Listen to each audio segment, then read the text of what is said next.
Hey guys, it's Isabella here. As you know, I am out today, so you will be watching this recording in replacement to our Class Connect session. Okay, first I wanted to remind you not to forget to check your daily class announcements, and you can see on our weekly announcement WAG. Today is Thursday, January 16th, and for your classwork, you have a learn where you're supposed to be doing a reading. Your TGA was due on Tuesday, so if you have not already done so, please make sure that you complete it. You can get to it right from here, from the WAG, or you can get to it from the content or your gradebook. I'm just going to click on the gradebook really quick to show you how to get there.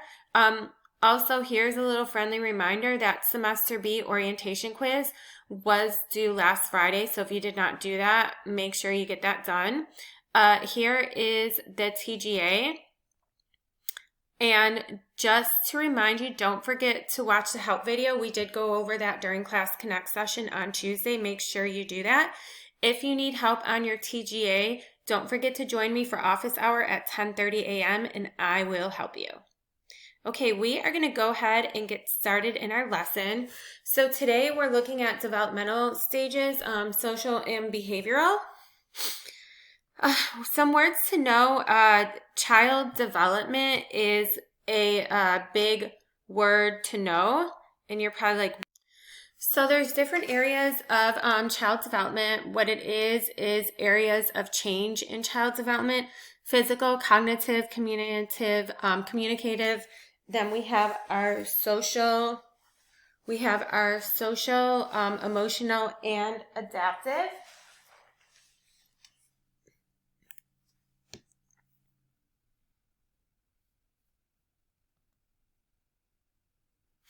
Lesson objectives today. We are going to be tracing the stages of physical development, examining the research of Harlow and implications for parents and caregivers, describe how Erikson's theories of child development, and analyze theories of childhood development to determine best practices in care for children.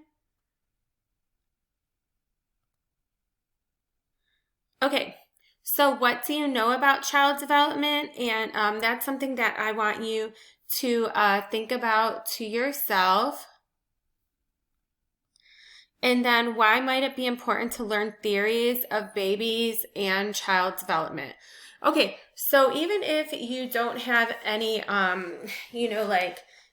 kids or kids around you, it does help gain an understanding of a child's physical, social, and cognitive development. It helps organize appropriate learning environments, and it just helps you understand kids in general. So it is really good to know. So we first have our prenatal development. This takes place about 40 weeks from conception until birth. The prenatal period is divided into trimesters of about 3 months each. Sorry, I had to take a breath. First trimester is a germinal period. And then the embryonic period, and then the beginning of the fetal period. And then you have this chart that shows the fetal development. So this shows when different parts of a baby are born, when they are being developed. And then for prenatal care, excuse me, there's lots of things to do. You want to take vitamins, and it's really important to have that folate because it's a nutrient that prevents neural tube defects in the brain. And obviously you want to avoid any kind of drugs, alcohol, or smoking. And and then they give you lists of foods you can and cannot eat, especially so you can't have unpasteurized and so on and so forth. The list goes on. So in early development, I want you to think about what things might the mother in the picture be doing to help with early development. So right here we see a mom breastfeeding, and she's doing that to give the baby all those nutrients. We have heard a lot about colostrum lately, and that is in breast milk right when the baby is born, and it's really important for the baby. Okay. And then we have Harlow's Monkeys. So there is a YouTube link right here, and you can go ahead and watch that on your own and then think about conclusions from those experiments. And then Harlow's studies demonstrated that for normal and social emotional development, monkeys need contact with. And then we have answer choices. The correct answer for that is other monkeys. And then we have social development. So this is the progressive nature of how individuals relate to other individuals and the world around them. There is a person, he was like a theorist, Erik Erikson, and he relates social development to the development of mental processes and behaviors. Sorry, I have to take a deep breath here. 8 progressive stages of social and emotional development. Children need to develop a strong sense of personal identity before they can be confident in adulthood. So we asked what might contribute to the development of healthy social behaviors. I think a lot of that, can be like learned behavior. You may like learn it at home and people around you. So we have learning basic trust versus mistrust. This is from infancy to 18 months. Children who are loved and nurtured develop trust and a sense of security. Without that, they can develop mistrust. Learning autonomy versus shame. From about 18 months to 4 years, children parented with appropriate boundaries learn to do things on their own. Without appropriate parenting, they learn to develop self-doubt.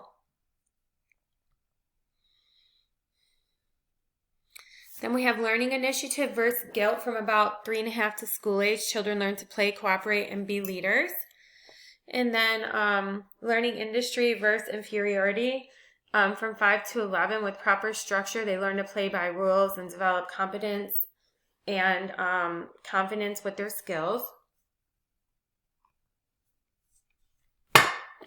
And then learning identity versus confusion, 11 to 20 years old. With support and encouragement, young people develop a self-certainty and personal identity as they work to find their role in society. Without this support, they can become insecure and unsure. Then in early adulthood, we see intimacy versus isolation. People are able to develop close relationships, have a sense of security. Without close relationships, adults are more likely to be lonely and depressed. The 7th stage, this is during adulthood. This is generativity versus stagnation. People work to feel successful in their careers and their ability to raise their families. When they feel when successful, they feel productive, in contrast to feeling stagnation. And then we have the last stage, which is integrity versus despair. This happens during late adulthood. People reflect on the lives they lived, and people who are proud of their accomplishment feel a sense of integrity as opposed to despair.